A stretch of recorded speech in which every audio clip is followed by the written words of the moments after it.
Hello everyone, it is Alphabet and welcome back to another episode of Pokemon Go. Now I personally don't have the buddy system yet. My game still needs to update, so it's probably going to be the same for some of you guys out there. However, there's a bunch of people who already got access to the buddy system, and I'm here to provide you with all of the facts and information that you guys need to know and need to take into consideration when it comes down to the buddy system. What's going to be the case here is that I'm going to actually live stream the new buddy system update whenever it comes out.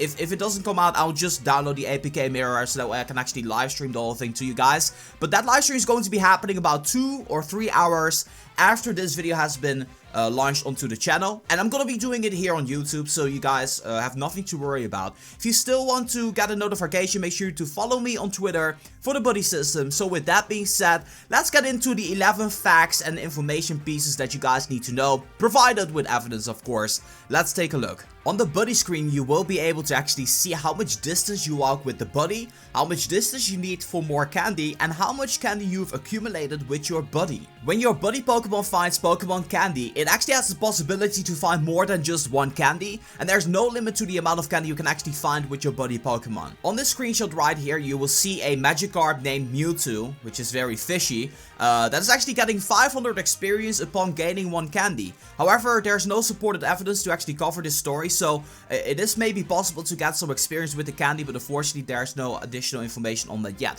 If you guys know about this, make sure you leave a comment in the comment section down below. We finally have information regarding the amount of distance that a Pokemon needs in order to get themselves the candy, and it's actually broken down by the egg hatches. So every single Pokemon from a 2km egg requires 1 kilometer, every single Pokemon from a 5km egg requires you 3 kilometers, and every single Pokemon from a 10km egg requires you 5 kilometer. The only exception to this rule are the 3 starter Pokemon Bulbasaur, Squirtle, and Charmander, which require you 3 kilometers to walk before you get a candy off them. So now that we know what the distance is needed for each buddy Pokemon, I can really recommend Geodude and Jigglypuff. These are 2 really awesome Pokemon to have, make up for some great defensive walls, so definitely go for these Pokemon if you can find them. Geodude as Golem is just an absolute beast, and Wigglytuff has a bunch of health. Try them out for yourself. Did you know that distance walked is exactly the same when it comes down to your buddy Pokemon and your egg hatching? It actually makes a lot of sense when you think about it,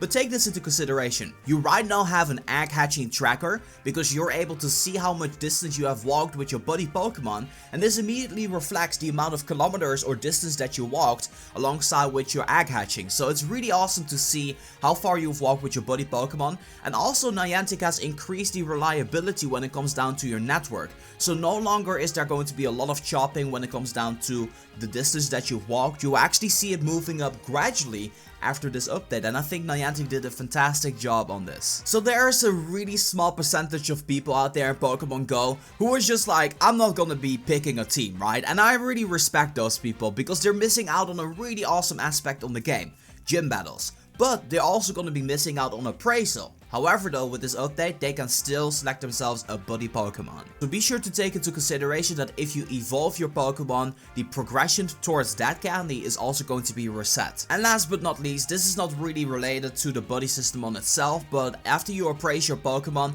your screen will actually turn to the color of your team, and the avatar of your team leader is going to be a little bit bigger. So yes, that's going to be covering 10 or so tips when it comes down to the whole new buddy system. I hope that you guys can get something out of the information that I just showed you guys. Some additional links will be provided in the video description down below, and once again I will be live streaming very soon, so be sure to stay tuned for more Pokemon Go live action. That being said, just want to say thank you guys so much for watching, and this has been Reverse for Pokemon Go. I'm gonna be signing off, and I'll see you guys in the next one.